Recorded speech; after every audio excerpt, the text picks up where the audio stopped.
빛으로 오시는 우리 주님의 은혜와 평강이 우리 가운데 임하기를 빕니다. 아멘. 매해 우리는 초대교회 교인들이 그랬던 것처럼 간절한 희망과 기대를 담아서 주님께 청합니다. 오소서, 오시옵소서. 우리가 오시옵소서라고 하지만 주님은 이미 사람의 아들이 되어서 우리 가운데 오셨고 인간 역사가 나아가야 할 목표가 되었습니다. 오시옵소서라는 기도는 그렇기에 오지 않는 분에 대한 초대가 아니라 우리의 마음에 우리가 맺는 모든 관계의 중심이 되어달라는 청입니다. 주님은 삶의 멀미를 하며 사는 사람들에게 말합니다. 용기를 내어라. 내가 세상을 이겼노라. 불확실한 미래에 대한 두려움이 없을 수는 없지만 흔들리는 마음을 다스리며 믿음의 선한 싸움을 계속해야 합니다. 대림절 첫 주에는 기다림은 먼저 다가가는 것이다. 두 번째 주일에는 기다림은 자기를 깨끗하게 하는 것이다. 표백하는 잿물처럼 말입니다. 오늘은 세 번째 주일로 기다림은 영적 예민함을 가다듬는 것이다 라는 제목으로 말씀을 전하고자 합니다. 기다림의 내용은 미래에 속하고 미래는 아직 오지 않는 시간입니다. 아직 오지 않았기에 미지의 영역입니다.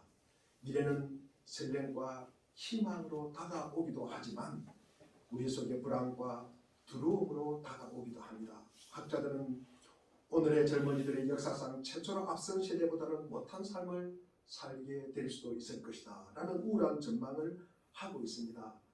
장밋빛 미래가 아니라 잿빛 미래가 우리 앞에 전개될지도 모릅니다. 그러기에 우리는 더욱 희망의 조짐을 붙들고 싶어 합니다. 그것이 바로 관계를 바로 세우는 것입니다. 인간이 하나님의 형상으로 닮았다는 것은 인간이 관계를 통해서만 의미와 목적을 발견한다는 말입니다. 인간이 다른 물적 조건이 다 갖추어져도 관계에서 불행하면 행복할 수 없는 존재입니다. 그래서 그리스도인들에게 어떻게 하면 다른 믿음을 가진 사람들을 존중하면서 내 복음적 확신을 유지하면서 그들과의 관계를 맺을 수 있을까? 다른 사람들이 어떻게 깊고 고통스러운 차이를 넘어 공통점을 찾을 수 있을까? 다르다는 현실, 학자들은 다원주의의 엄연한 현실이라고 말합니다. 여기서 어떻게 기독교적 대응법을 우리가 배울 수가 있을까? 쉽게 말해서 보듬어 안는 능력의 확장입니다. 차이를 넘어서는 확장입니다. 이를 저는 변화와 성숙이라고 말합니다. 더 나아가서 발전이라고 생각을 합니다. 낯선 이들을 환대하고 그들에게 설 자리를 제공하고 차이를 존중하는 것, 약자들의 생명을 소중히 여기는 것이야말로 우리가 가야 할 마땅한 길입니다. 우리 그리스도인들이 이 길을 가는 것은 성공이 보장되어서가 아니라 그 길이 옳은 길이기 때문입니다.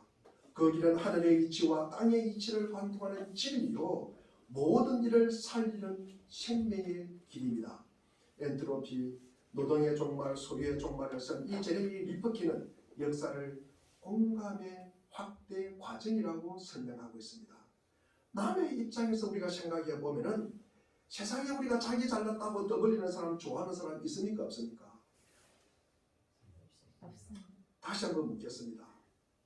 자기 잘났다고 떠벌리는 사람, 좋아하는 사람 있습니까? 없습니까? 없습니다. 아무도 없습니다. 아무도 없습니다. 형제간도 배우자 부부간에도 누구도 그것을 좋아하지를 않습니다. 그러니까 우리가 겸손이 필요한 것이에요. 겸손이 필요합니다. 그렇게 할 추진력을 얻으려면 우리에게 소망이 있어야 되는 것입니다. 그 소망을 가지려고 그러면 우리가 절제하고 참을성이 인내력이 있어야 되는 것입니다. 또 사랑의 건강한 관용과 용서가 있어야 합니다. 그래야 관계가 형성되는 것입니다. 하지만 현실은 이러한 우리의 기대를 저버리는 것처럼 보입니다. 사회적 약자들의 삶은 참 위태롭습니다. 배려가 없는 세상이에요. 그리고 힘없는 자들을 힘 있는 자들이 밟아 눌리는 것을 너무나 당연한 것을 말아드립니다. 그래서 우리는 인내하지를 못합니다. 거기에서 소망이 없어요. 그리고 약한 자들에 대한 미움과 혐오가 도를 넘고 있습니다. 관용, 우리가 배려, 용서 전혀 참 이상한 말처럼 다가옵니다. 정말 우리는 개념과 믿는 바가 다른 이들에게 공감하고 그들을 이해하고 그들과 대면하여 말하는 능력이 이 시대는 크게 우리가 줄어들고 있습니다. 저희 교회에 자주 가끔 이단들이 옵니다. 이단들이 오면 제가 혼을 내가 보냅니다. 혼을 내가지고 신천지도 오고요. 몇 사람들이 떼거지로 옵니다. 어떨 때는 5명이 옵니다. 이렇게 제가 앉혀놓고 다 공개를 해가 보냅니다. 그래서 저희 교회에 자꾸 올라 그래요. 오라 그럽니다. 제가 오라 그러는데 그래서 제가 또 생각을 해봅니다. 당신들이 왜 오를까? 세상에 자기들이 이단이라고 그러면은 이 기존의 장로교 목사가 상대를 해주질 않는 게예요. 구정을 들어도 제가 구정을 해도 기분이 좋은 게예요. 그 사람들이. 세상은 신천지 그러면은 절대 상대하지 않습니다. 와서 하는 이야기가 그래요. 우리가 신천지가 잘못되면 잘못했다고 말해주는 목사가 너무 고맙대요. 어쨌든 간에 제가 상대를 해주니까 가끔 과일도 사다 오고요. 뭐 그렇게 합니다. 지난번에는 홍시를 갖다가 한 박스를 사다 갖다 주고 가더라고요. 어쨌든 간에 우리가 이 시대가 내가 좀 다르다. 나와 다르다는 삶을 갖다가 우리가 대화를 하고 포용하고 만나고 이야기하고 설득하고 이런 걸 갖다가 우리가 하지를 않습니다. 그래서 우리는요. 우리가 살아가는 이 자리에 우리가 계시지만도 다 생각이 다르고 믿음의 수준도 다르고 다 느낌도 다르고 경험도 다르고 나이도 다르고 다 모양도 다르고 다 다릅니다. 다 다릅니다. 우리가 다르다는 사실을 갖다가 우리가 인정하고 우리가 살아가야 하는 것입니다. 우리가 그것을 인정하지 않으면 우리의 몸뚱아리를 있으나 몸은 살아있으나 영혼을 빼앗긴 것처럼 좀비족이 되는 것입니다. 분노를 조절하는 못하는 사람들이 너무나 많아요. 자기 기분에 안 맞으면 화부터 냅니다. 그리고 날카롭게 발톱을 세운 채 자기 이익을 갖다가 추구하는 사람들, 발톱을 숨긴 사람들이 더 많아요. 요즘은 숨긴 채 자기 이익을 추구해요. 다른 이들의 고통에 무감각하는 이들이 거리를 갖다가 우리가 활보하고 있습니다. 참 우리가 위험한 세상에 살고 있습니다. 우리가 가야 할 길은 먼데 역사는 행하는 것처럼 보입니다. 그러기에 우리의 삶에 돌입해 오셔서 우리를 바른 길로 이끌어 주실 주님을 간절히 기다립니다.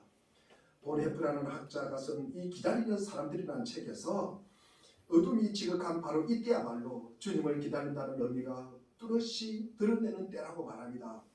우리들의 의심과 모색과 기다림 속에서 어떤 괴로움과 혼돈을 느낄 때 그리고 갑자기 자기의 존재가 상실되었고 생의 무의미성에 빠졌다고 느끼며 불안해할 때 아마 우리는 성경에서 말하는 기다림에 대해 무엇인가를 우리가 알 수가 있을 것입니다. 긴긴 밤 자기의 등불에 불을 켜고 주인이 빨리 돌아오지 않는가 하고 밤하늘을 쳐다보며 불안해할 때 그때 아마 우리가 멀지 않는 곳에서 예수님의 축복의 말씀을 힘있게 우리에게 들려질 것입니다. 그때 우리는 멀리서부터 볼지어다 내가 문 밖에 서서 두드리노니 누가복음 12장 37절도 주인이 와서 깨어있는 것을 보면 그 종들은 복이 있으리로다 라고 우리들에게 말씀하시는 분의 음성을 들을 수가 있습니다. 의심과 상실감 그리고 삶의 무의미성 불안이 우리 삶을 삼키려 할 때야말로 주님을 기다린다는 것이 무엇인지를 절실하게 깨닫는 때입니다. 주님은 지금 문 밖에 서서 문을 두드리고 계십니다.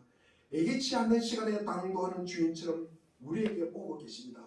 지금은 영혼의 잠에서 깨어나 위로부터 오는 소식에 예민해져야 할 때입니다. 오늘 본문에서 특히 우리가 반복하는 구절이 무엇입니까? 우리 1절부터 8절까지 읽었습니다. 오늘 세 번역에 보면은 나 주의 말이다. 우리가 가지고 있는 성경에 보면은 여호와의 말씀이니라 라는 부분이 계속 반복되고 있습니다. 1절도 2절에도 4절에도 5절에도 그리고 7절에도 이 8절에 5번이나 이 나의 주의 말이다. 여호와의 말씀이니라 라고 강조하고 있습니다. 우리 오늘 1절을 한번 읽어보겠습니다. 1절입니다. 시작. 내 목장의 형제를 죽이고 흩어버린 목자들아 너희는 저주를 받아라. 나 주의 말이다. 그렇습니다. 나 주의 말이다. 유다 왕들은 여호와 하나님의 양물인 유다 백성을 잘 돌볼 사람들인데 그 왕들이 오히려 백성을 망가뜨리고 흩어버리기 때문에 이 왕들에게 화가 있도다 하신 것입니다. 이는 유다가 망하고 백성이 이방 여러 나라로 흩어지게 된 상황을 말합니다. 이전에 그러므로 이어서 이스라엘 하나님 여호와가 내 백성을 기르는 목자에게 먼저 너희가 내 양은 무리를 흩으며 그것을 몰아내고 돌보지 아니하였도다. 목자된 왕들의 죄를 다시 한번 지적합니다. 흩고 몰아내고 그리고 돌보지 아니하였다. 보라 내가 너희의 악행을 너희에게 보응하리라. 너희의 악행은 곧 양무리를 흩고 몰아내고 돌보지 않은 것에 대한 반드시 책임을 물어 벌하시겠다는 것입니다. 그렇지만 유다 왕들을 벌하겠다고 해서 유다의 백성들까지도 여호와 하나님께서 벌으신 것은 아닙니다. 우리 3절을 한번 읽어보겠습니다. 3절입니다. 시작. 이제는 내가 친히 내 양떼 가운데서 많은 양들을 모으겠다. 내가 쫓아냈던 모든 나라에서 모아서 다시 그들이 살던 목장으로 데려오겠다. 그러면 그들이 번성하여 수와 많아질 것이다. 아멘. 그렇습니다. 전반절에 우리 보면은 내가 내 양 무리의 남은 자를 그 몰려갔던 모든 지방에서 모아 다시 그 우리 그러니까 목장으로 돌아오게 하리라. 목자들을 잘못 만나서 고생하고 있는 여호와의 양 무리에 대한 하나님의 특별한 관심을 표현하고 있습니다. 하나님께서는 유다 백성 가운데 아직 살아남아 있는 사람들을 내 양 무리의 남은 자라고 부르십니다. 전에 여호와께서 유다 백성들을 세계 곳곳으로 쫓아내셨지만 이제는 그들 가운데 남은 자들을 모으시겠다는 것입니다. 우리가 쫓아낸다는 것은 하나님의 심판을 뜻하지만 우리가 모으다는 것은 우리 하나님의 구원과 회복과 그리고 위로를 갖다가 뜻하는 것입니다. 3절 후반절에도 여호와께서 당신의 양무리 가운데 남은 자를 다시 그 목적으로 돌아오게 하리라 하고 그 결과로 그들이 생육하고 번성하리라는 것입니다. 여호와께서 이스라엘 다시 가나안 땅에 불러들인다는 것은 그들이 그 땅에서 마치 새로 창조된 백성처럼 홍수에서 벗어난 아담의 가족처럼 가뭄을 피해 애굽의 고센 땅에 살려온 야곱 집안의 사람들처럼 수가 많아지게 해주겠다는 약속으로 우리가 읽을 수가 있습니다. 4절 전반절에 여호와께서는 당신의 양무리 가운데 남은 자를 먹일 목자들을 그들을 위해 세우실 터이므로 그들이 다시 두려워하거나 놀라거나 그들 가운데 하나도 잃어버리지 않게 되리라고 하십니다. 이처럼 아직 살아남아 있는 유다 백성을 여호와께서 모아 몸소 돌보시겠다는 것이 3절과 4절의 내용입니다. 또 좋은 통치자들을 그들에게 주어서 잘 보살핌을 받게 하시겠다는 것입니다. 4절에서 여호와 양 무리를 제대로 돌보도록 여호와께서 세우시겠다고 하신 목자들이 5절에 보니까 우리 5절 한번 읽어보겠습니다. 시작. 내가 너희에서 흐르는 가지가 무난하게 하는 인간이 보고 있다. 그러니까 5절에 한 의로운 가지 여호와 하나님께서 세우시겠다고 한 목자가 5절에 보니까 한 의로운 가지라고 부리는 인물로 드러납니다. 때가 되면 여호와께서 다윗에게 한 의로운 가지를 일으키시겠다고 하시는 것입니다. 여기서 가지는 우리 싹이나 술을 갖다가 말하는 것입니다.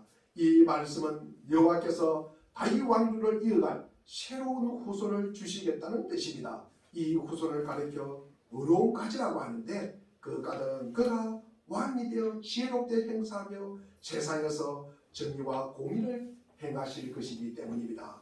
우리가 정의와 공의가 무엇입니까? 우리가 예레미야 20장 3절과 우리 16절에서 알 수 있듯이 공평과 정의를 갖다가 실천하는 것입니다. 우리가 구체적으로 억압하는 자들의 손에서 고통받는 사람들을 구하여 주고 외국인과 고아와 가부를 괴롭히거나 학대하지 말며 이곳에서 무지한 사람의 피를 흘리게 하지 말아야 한다는 것입니다. 22장 16절에도 가난한 자와 궁핍한 자를 배려하는 것입니다. 여호와께서 다윗 왕가를 기대하셨던 것은 정의와 공의를 통치 정등목으로 삼으신 것입니다. 성공적으로 우리가 왕노를 한다는 것은 여호와의 이러한 요구에 잘 응하는 것이고 그는 왕이야말로 의로운 왕이 되는 것입니다. 6절 전반절에서 여호와께서 이런 왕이 다스릴 때 백성의 상황이 어떠한지를 알려줍니다. 그날에 그가 다스릴 시대 유다는 구원을 얻겠고 이스라엘들은 외적의 침략에 시달리지 않고 안전하게 마음 놓고 평안히 사는 시대가 펼쳐질 것이라고 말씀하십니다. 이 왕이 들었으면 남유다 왕국 백성뿐만 아니라 북왕국 백성까지도 포함하여 여호와 백성 전체가 안전하고 편안하게 될 것이라는 것입니다. 이리하여 육진에서는 이 왕의 이름이 여호와 우리의 공의, 세번역에서는 우리의 구원이라고 말합니다. 그 의는 5절 전반절의 의로움이나 5절 후반절의 정의로 쓴 단어의 어원과 뿌리가 똑같은 것입니다. 이 의를 갖다가 나타내는 것입니다. 여호와께서 앞으로 일으키실 왕은 정의를 행하는 의로운 왕이어서 여호와의 우리의 공이라는 이름으로 불리리라는 것입니다. 달리 말하는 이 왕은 이스라엘의 참왕이신 여호와 하나님이 자기 백성에게 베푸시는 의를 쫓아 여호와의 백성이 사는 땅에서 정의를 베푸시는 의로운 왕이라는 것입니다. 그런데 이 의는 공동체에 대한 성실한 태도와 행위를 뜻하고 그것이 자기 백성에게 하나님이 베푸시는 의일 때는 신실하지 못한 백성에 대해서도 끝까지 신실하신 여호와께서 이루시는 구원을 뜻합니다. 결국 이 의로운 가지는 자기 백성에게 구원을 베푸시는 여호와의 뜻에 따라 하나님 백성의 공동체를 성실하게 돌보고 보살핀다는 점에서 의로운 왕이 되는 것입니다. 우리가 7절 8절은 날이 이르면 때가 되면 5절 6절의 결과를 알려줍니다. 때가 되었을 때 벌어지는 상황은 두 가지입니다. 하나는 7절 후반절에서 8절 전반절까지입니다. 그들이 다시는 이스라엘 자손을 애굽 땅에서 인도하여 내신 여호와의 사심으로 맹세하지 아니하고 이스라엘 집 자손을 북방 땅 그 쫓겨났던 나라에서 인도하여 내신 여호와의 사심으로 맹세하리라는 것입니다.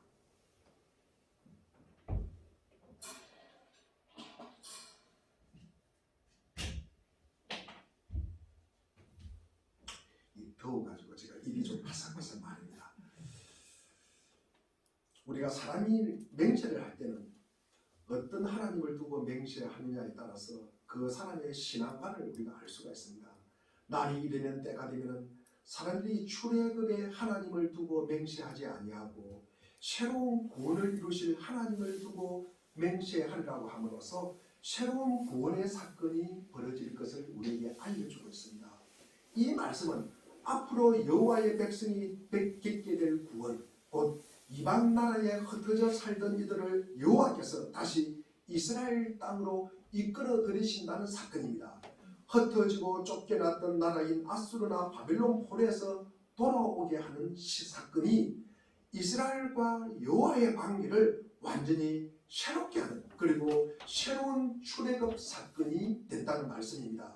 즉 지난날 조상들이 홍해를 건너고 낮에는 구름 기둥, 밤에는 불 기둥으로 인도하신 이 광야 40년을 경험한 이 출애굽 사건도 이스라엘이 여호와의 백성을 분명히 보여준 사건이지만 이보다 더 우리가 흩어진 백성들을 다시 이스라엘로 끌어들이는 사건은 이전의 출애굽 사건보다도 더 이스라엘이 하나님의 백성임을 보여준 또 하나의 놀라운 사건이라는 것입니다. 또 유다 땅을 가리켜 내가 그들을 그 멸조에게 준 그들의 땅이라고 함으로써 여호와께서는 당신이 일찍이 아브라함을 비롯하여 이스라엘 선조들에게 가나안 땅을 주시겠다고 약속하신 바를 끝까지 신실하게 지키신다는 점을 다시 한번 우리가에게 생각을 하게 합니다. 또 하나는 우리가 8절 후반절에 알려주신 대로 그들이 자기 땅, 자기 고향에 살겠다는 것입니다. 따라서 7절과 8절은 단순히 우리가 6절 이스라엘의 바벨론 포로에서의 회복이라는 관점에서 이해해서는 안 되며 예수 그리스도를 통한 성도들의 구원이라는 관점에서 우리가 이해를 해야 된다는 것입니다. 그래야 이 본문은 예수 그리스도의 굴속 사역을 통한 성도들의 구원이 출애굽 사건이나 그리고 바벨론 포로 귀환 사건보다도 하나님의 권능이 더 높이 드러날 놀라운 사건이 될 것이라고 우리에게 알려주는 것입니다. 이 사건은 여호와께서 의로운 새 통치자를 일으키시겠다고 하신 약속은 예수 그리스도께서 이 세상에 오심으로써 이루어지는 것입니다. 이미 시작하여 아직 완성되지 않는 구원의 여정에서 남은 문제는 예수 그리스도께서 이미 이루신 구원을 온전히 맛보기까지 이 땅의 그리스도인들이 완전을 바라보는 그리스도인이 되기를 바랍니다. 이 땅의 교회가 참다운 그리스도의 교회가 되는 데 있습니다. 오늘도 교회의 지도자들이 예수 그리스도의 양물인 그리스도인을 잘 돌보지 않아 그들이 흩어지고 괴로움을 겪는다면 그런 지도자들과 그리스도인들은 하나님께로부터 책임충을 당하며 반드시 벌을 갖다가 받게 될 것이다. 하나님은 흩어져 고생하고 있는 그리스도인들을 다 불러 모아서 신앙의 공동체를 다시 이루게 하시고 그들을 번성하게 하실 뿐만 아니라 훌륭한 지도자를 세워서 하나님의 공의와 정의를 실천하게 될 것이다. 그리고 오늘도 하나님이 범죄한 그리스도인들과 교회를 벌하셔서 이방 나라에 시달리게 하신다 하더라도 그것으로 모든 것이 끝장나는 것이 아니라 하나님은 다시 구원의 역사를 이루셔서 자신들이 저지른 잘못 때문에 세상 권력에 종살이하는 그리스도인들과 교회를 다시 새롭게 하실 것이다. 이것이 우리에게 소망이 되는 것입니다. 이제 오늘 본문이 오늘날 우리에게 전해주는 메시지가 무엇입니까? 제가 세 가지로 말씀을 드리겠습니다. 예수님이 오시기 전에는 반드시 예리한 징계를 주님께서는 그것을 분명하게 하시겠다는 것입니다. 유다의 회복을 위해서는 그들의 예리한 징계가 선행되어야 하듯이 이 세상에 온전한 하나님 나라가 도래하기 위해서는 이 세상에 대한 종말론적 심판이 반드시 선행되어야 한다는 것입니다. 유다 땅에 여호와의 맡겨진 사명을 충성되게 감당하지 못한 왕들을 분명히 손보시겠다는 것입니다. 즉 책임을 물어 깨끗하게 정리하신 다음에 메시아가 오실 것이다. 그러므로 성도들은 개인의 종말이나 세상의 종말을 두려워해서는 안 됩니다. 오히려 믿음으로 하나님 나라가 온전히 임하는 그날을 기대하며 바라보아야 합니다. 예수님 오심을 절기히 반겨 맞이하여야 하는 것입니다. 두 번째, 예수님이 우리를 인도하시는 이 구속사는 중단됨이 없다는 것입니다. 하나님의 구속사는 택한 백성들이 범죄를 저지릅니다. 그 왕들이 자기에게 맡겨진 그 사명을 잘 감당하지 않습니다. 헛하고 몰아내고 돌보지 않았다고, 그리고 실패했음에도 불구하고 한순간도 이 하나님의 구속사는 단절됨이 없다는 말씀입니다. 계속 연속되어 간다는 것입니다. 즉 하나님은 언약에 신실하신 분으로 바로 당신의 백성이 당신과 맺어진 언약을 파기하고 범죄한다 할지라도 그들을 징계하기는 하실지언정 영원히 버리지는 않는다는 것입니다. 다시 회복시키시는 분이십니다. 그러므로 우리는 구원의 확신을 가져줬습니다. 세 번째로는 진정한 의미의 공유와 정의는 세상 지도자들에 의해서 실현되는 것이 아닙니다. 우리가 부패한 이 세상에서 재성에 오염된 이 세상의 지도자에 의해서는 실현될 수 없음을 우리에게 분명히 보여주고 있습니다. 오직 메시아 되신 예수 그리스도에 의해서 실현될 하나님 나라에서 어려운 왕이신 우리 구주 예수 그리스도의 다스림 안에서만이 가능함을 깨닫게 하고 보여주십니다. 우리가 하나님 나라를 이루어가는 것이 아닙니다. 우리가 하나님 나라를 이루어가는 것이 아니라 우리가 믿는 예수 그리스도 안에 있을 때, 예수 그리스도에게 속해 있을 때, 우리가 그분에게 붙잡혀 쓰임받을 때 하나님 나라가 이루어진다는 사실입니다. 이게 바로 하나님 나라의 비밀입니다. 그러나 여전히 자신을 위해 존재하는 사람들, 하나님이나 이웃을 위해 있을 수가 없습니다. 이런 사람은 자신을 향한 집착으로 인해서 우리가 반드시 한계를 가질 수밖에 없다. 하나님과 우리가 인간과 인간 사이에 편안한 관계인 화평과 그리고 하늘과 땅의 이치를 관통하는 진리와 그리고 무슨 대가를 바라지 않는 자기 부인과 하나님께 먼저 소망을 두는 순수한 믿음과 이웃에 대한 이타적인 사랑 등이 역사에서 당신 속에 있는 자아의 마지막 흔적까지 소멸되기를 바랍니다. 실로 우리가 인생에서 간절하게 원하는 것이 무엇입니까? 아담 스미스는 이 사람은 경제학자이지만 명예나 재산을 추구하는 삶에 일과가지 말라고 말합니다. 그는 우리가 진정으로 원하는 것은 우리를 정말로 행복하게 만드는 것에 집중하라고 말합니다. 인간은 선천적으로 사랑받기 원할 뿐만 아니라 사랑스러운 존재가 되기를 원한다. 사람은 누구에게나 사랑받기를 원한다는 인간의 근본적인 욕구를 요약하여 표현하고 있습니다. 우리는 다른 사람들이 나를 인정하고 나를 칭찬해주고 나를 소중하게 여기기를 바랄 뿐만 아니라 나에게 관심을 갖고 진지하게 대해주기를 원합니다. 나와 함께 있기를 원하고 나와 함께 있을 때 즐거워하기를 원합니다. 주님을 우리가 기다리는 대림절을 보내면서 우리는 낙심하거나 좌절하지 말아야 합니다. 이는 하나님으로부터 시작되는 새로운 희망이 있기 때문입니다. 공의의 하나님은 또한 언약을 지키시는 하나님이십니다. 죄를 지은 백성을 벌하시지만 그들은 아주 벌하지 않아야 하시고, 하나님은 세상 도처에 흩어져 사는 당신의 백성들을 모으시고 그들을 약속의 땅으로 데려오실 것이고 그들을 번성하여 수가 많아지게 하실 것이라고 말씀하고 있습니다. 또 하나님은 참된 목자를 세우셔서 그들을 돌보시게 하실 것이다. 바알에게서 낳은 어려움 가진 그 목자는 세상에 공평과 정의를 실현하실 분이십니다. 그런 세상 사람들 속에 있는 아름다움을 끄집어내게 하시고 진실과 사랑을 실천하게 하시고 선의의 가능성을 일깨우시는 분이십니다. 처벌이 무서워서가 아니라 그렇게 하는 것이 기뻐서 공평과 정의를 행하도록 하시는 분이십니다. 그 목자를 통해 유다는 구원받고 이스라엘은 안전한 거처가 될 것이다. 그 목자를 사모하는 모든 이들에게 평강이 임할 것이다. 그 목자는 양들을 하나도 잃어버리는 일이 없을 것입니다. 왜냐하면 그에게는 귀하지 않는 생명이 없기 때문입니다.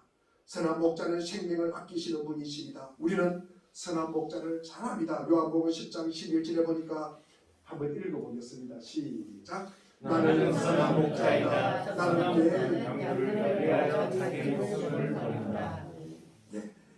우리가 14절도 우리가 한번 읽어보겠습니다. 시작. 나는 선한 목자이다. 나는 내 양들을 위하고 양들을 그렇습니다.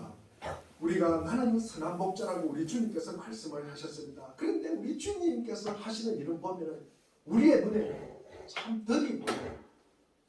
우리 주님이 하시는 일 눈에 잘 띄지 않습니다. 그리고 한편으로 보면 우리 주님이 하시는 일을 보면 참 효율적이지 않아요.